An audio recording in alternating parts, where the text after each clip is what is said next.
এই যে যাকে দেখতে পাচ্ছেন তিনি রহিম সাহেব। তার ছেলে সন্তানের জন্মের সময় তার স্ত্রী মারা যায়।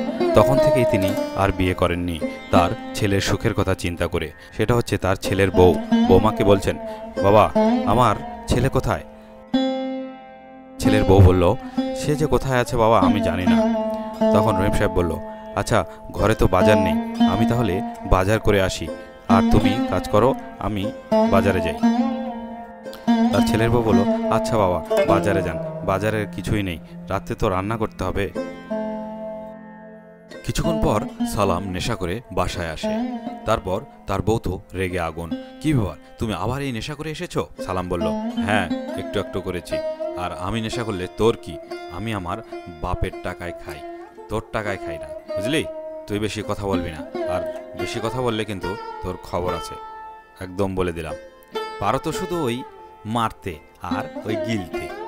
এই তুই আবার আমার মুখে মুখে কথা বলিস? আমি আমার বাপের টাকায় খাই, তোকে কতবার বলবো? আর বেশি কথা বললে কিন্তু তোকে একদম মেরে ফাটিয়ে ফেলবো। কি করবে তুমি? কি করবে?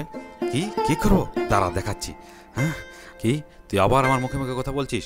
হ্যাঁ তোকে আজকে মারতে মারতে শেষ করে ফেলবো। আমার মুখে মুখে কথা, আমি নেশা করি আর না করি তাতে তোর কি? সালাম তার বউকে মারতে মারতেই রহিম সাহেব বাজার থেকে চলে আসে। এসেই দেখে যে তার বৌমাকে তার ছেলে ধরে মারছে, এবং সে বলছে যে, সালাম কি করছিস তুই? তোর এত অধঃপতন হয়েছে? সালাম তুই আবার নেশা করে এসেছিস, আবার বৌমার গায়ে হাত তুলেছিস, আর তুই আমার ছেলে হয়ে এই এত বড় নেশাখোর হলি কি করে? তোকে আমি কতবার বলেছি যে এই বাজে ছেলেপেলেদের সাথে মিশবি না।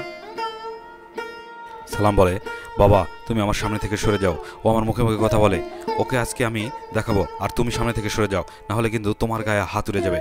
এই বলতেই রহিম সাহেব তার ছেলের গায়ে ঠাস করে একটা চর মেরে দিল। বাবা রে, তোকে একটা কথা বলি, এই মদ গাঁজা খাওয়া আমাদের ইসলামের দৃষ্টিকোণ থেকে হারাম, আর এই মদ গাঁজা খেলে ফেরেশতা কাছে আসে না, নামাজ কালাম হয় না, আর সংসারে সুখ শান্তি তো কখনোই আসে না। তুই এই নেশা ছেড়ে দে বাবা, বল আমাকে কথা দে, ছেড়ে দিবি তো? তখন সালাম বলল, বাবা আমি বড় ভুল করে ফেলেছি বাবা, আমি আর নেশা করবো না বাবা, তুমি আমাকে মাফ করে দাও বাবা। বউ তুই আমাকে মাফ করে দে, আমি আর তোর গায়ে হাত তুলবো না, আমাকে ক্ষমা করে দাও বাবা। তখন রহিম সাহেব বলল, যা আচ্ছা ঠিক আছে, যা বউকে নিয়ে এবার ঘরে যা।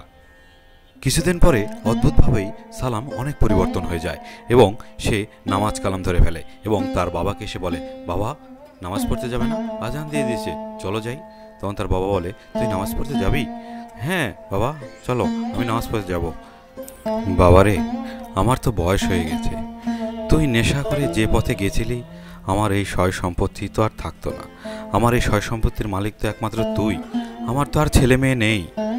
যাক, আল্লাহ তোকে হেদায়েত দান করেছে, আল্লাহ তোকে 1000 বছর বাঁচিয়ে রাখুক। আর শোন, তুই কিন্তু সবসময় নামাজ কালামের মধ্যেই থাকবি, তাহলে দেখবি আল্লাহও ভালোবাসবে।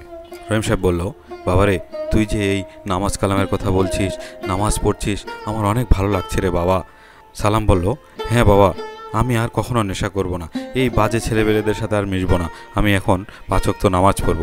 রহিম সাহেব বলল, হ্যাঁ বাবা, তুই সবসময় আল্লাহর পথে চলবি, 5 ওয়াক্ত নামাজ পড়বি, কথা সবসময় একটা কথা মাথায় রাখবি, যে নেশা করলে কখনোই আল্লাহর রহমতের ফেরেশতা তার কাছে আসে না, তার মঙ্গল কখনোই হয় না বাবা, তুই আমার কথাটা মানিস। ঠিক আছে বৌমা, তুমিও নামাজ কালাম পড়ো, আর সালামকে আর আমাকে অজুর পানি দাও, আমরা নামাজে যাব। ভিডিওটি ভালো লাগলে অবশ্যই লাইক, কমেন্ট, শেয়ার এবং সাবস্ক্রাইব ও ফলো বাটন ক্লিক করে আমাদের পাশেই থাকবেন। ধন্যবাদ।